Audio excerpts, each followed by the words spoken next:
Allah annonce qu'il est un Dieu unique, car les gens d'avant pensaient qu'il était plusieurs. Nos ancêtres, lorsqu'ils regardaient la création, ils se disaient un seul être ne pouvait pas faire tout cela seul, que forcément ils sont plusieurs derrière cette création. Ainsi nos ancêtres ont déduit qu'il y a le Dieu de la terre, le Dieu du ciel, un Dieu qui donne enfant, un Dieu qui fait descendre la pluie, un Dieu qui donne la chance, un Dieu qui protège. Et effectivement, nos ancêtres ont une part raison, car cette création est tellement grande et extraordinaire qu'on ne peut pas penser qu'un seul être ou une seule personne pouvait faire cela seul.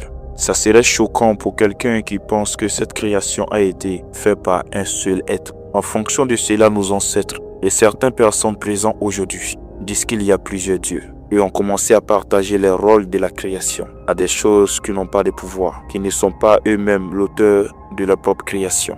Et pire encore, qui n'étaient pas présents lorsqu'Allah Azawajal lui-même les créait.